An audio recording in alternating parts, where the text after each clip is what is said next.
sudah ada tentang himbauan ini ya Mas ya. Sudah tahu. Nah menurut Mas sendiri tadi dengan adanya kedatangan dari Satpol PP dikomandoi langsung dengan Ibu Sondang tadi, nah, hal-hal yang mungkin menyangkut masalah hal ini sudah tahu berarti ya. Sudah. Nah kira-kira himbauannya menurut Mas sendiri masukannya apa? Kalau menurut saya sih bagus Pak, gitu kan, karena dari emang COVID ini kan berbahaya gitu. Terus dari pemerintah pun secara ketat memeriksa gitu kan setiap perusahaan-perusahaan yang masih bandel gitu kan. Bagus sih Pak. Gitu. Nah, ini mungkin sudah mulai tutup atau memang Kita gimana? sih sebenarnya untuk spanya tutup total. Cuman untuk ini kan kita lagi progres pada pembersihan segala macam hanya untuk CS-nya aja. Kalau untuk yang kita terima tamu spanya itu sudah tidak. Oh gitu ya.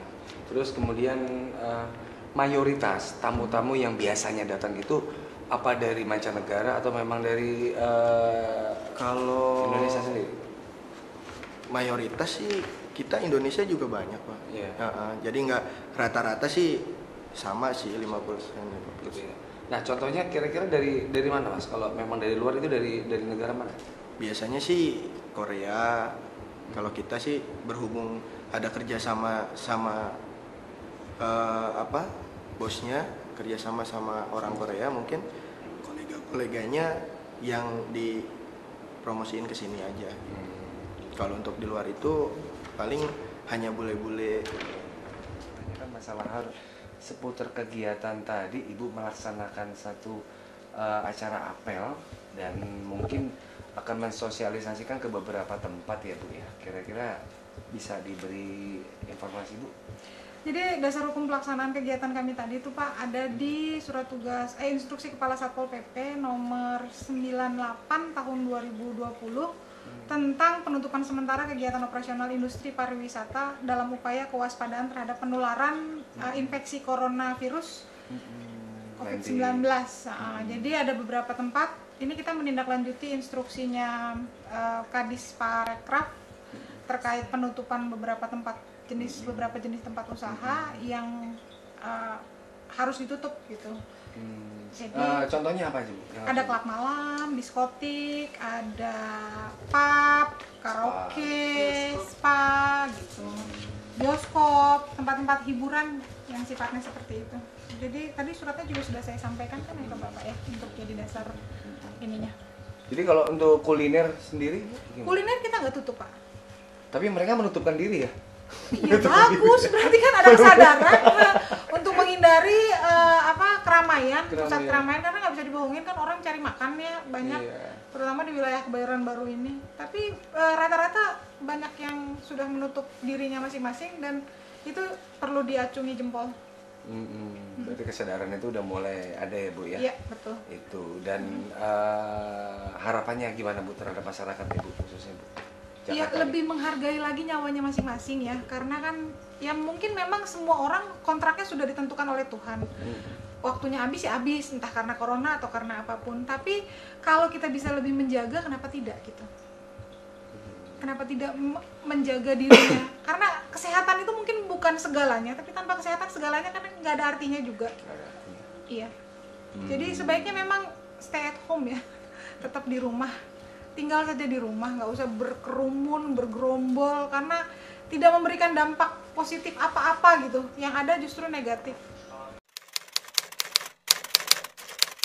Ada klub malam, diskotik, pub musik hidup, karaoke keluarga, karaoke eksekutif, bar atau rumah minum, geria pijat, spa, bioskop, bola gelinding, bola sodok, mandi uap, seluncur, gelanggang rekreasi olahraga, arena permainan ketangkasan manual, mekanik dan atau elektronik untuk orang dewasa, arena permainan ketangkasan manual, mekanik dan atau elektronik untuk orang anak-anak atau keluarga. Jadi ada 16 jenis usaha yang wajib tutup, yang tidak boleh beroperasi. Nah, kalau tempat ibadah sendiri Bu?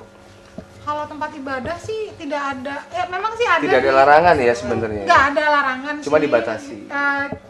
Tapi kalau di instruksi Kepala Satpol PP nomor 97 tahun 2020 tentang penghentian sementara segala bentuk kegiatan sosial kemasyarakatan, memang kami diarahkan untuk menghimbau warga atau masyarakat yang berkerumun. Contohnya tadi pagi di Kelurahan Gandaria Utara ada pengajian ibu-ibu. Jadi kami Satpol PP mau nggak mau menghimbau, mohon kembali ke rumah masing-masing, karena saya percaya semua agama tahu, Tuhan paham kalau orang-orangnya beribadat tidak harus berkerumun. Dan menurut saya juga secara pribadi ya, kedekatan kita dengan Tuhan itu kan memang di tempat tertutup, bukan riak ya, bukan untuk diperlihatkan kepada orang. Jadi lebih tertutup ya, tutup pintu, ngobrol sama Tuhan, apa yang Tuhan mau kita lakukan ya, seperti itu menurut saya. Dan itulah yang kami arahkan kepada masyarakat untuk saat ini berdiam diri di rumah lebih baik daripada keluar. Walaupun niatnya baik, belum tentu hasilnya baik. Mengenai hal tentang disinfektan sendiri, menurut Ibu apa sudah disosialisasikan di wilayah khususnya Kebayoran Baru, Bu? Kebayoran Baru baru aja terima sumbangan tadi ya, yang di jerigen-jerigen itu ya. Saya kurang paham juga karena itu kan udah internal kecamatan ya. Jadi mungkin Satpol PP nanti akan kebagian, saya kurang paham juga sih. Tapi sejauh ini sih kita masih menyediakan sendiri. Pengennya sebenarnya warga tuh semakin tinggi tingkat kesadarannya ya untuk kembali ke rumah masing-masing, jadi mengisolasi diri. Kan seperti yang disampaikan beberapa waktu yang lalu tuh ada 4 golongan masyarakat nih sekarang. Yang A itu yang positif terkena virus, yang B adalah kerabatnya orang yang kena virus, yang C adalah orang yang dari A mau ketemu B, di perjalanan dia menyentuh banyak-banyak tempat, dan si C ini mau nggak mau menyentuh juga, misalnya gagang pintu dan lain sebagainya, dia laten gitu loh terkena. Dan ada yang D ini yang sehat dan stay di rumah. Nah yang D inilah yang dipertahankan kondisinya, cukup tinggal di rumah aja gitu, proteksi diri, amankan diri masing-masing, stay at home, stay safe. Dengan adanya diliburkan 2 pekan nih, bahkan mungkin ada informasi penambahan waktu ya sampai tanggal 9 April ya. Nah, mungkin ada masukan nggak dari Ibu Reni mengenai hal khususnya warga ini, atau mungkin anak-anaknya yang mungkin mereka masih suka untuk istilahnya gitu loh, mungkin Ibu bisa menambah. Setiap hari kita dari Satpol PP mau pagi, siang, malam kita rutin berpatroli, memberikan himbauan kepada warga maupun anak sekolah yang masih nongkrong di warnet dengan himbauan baik ngasih selebaran ataupun pakai pengeras suara. Kadang langsung kita tegur kalau masih ada yang bergerombol seperti itu sih.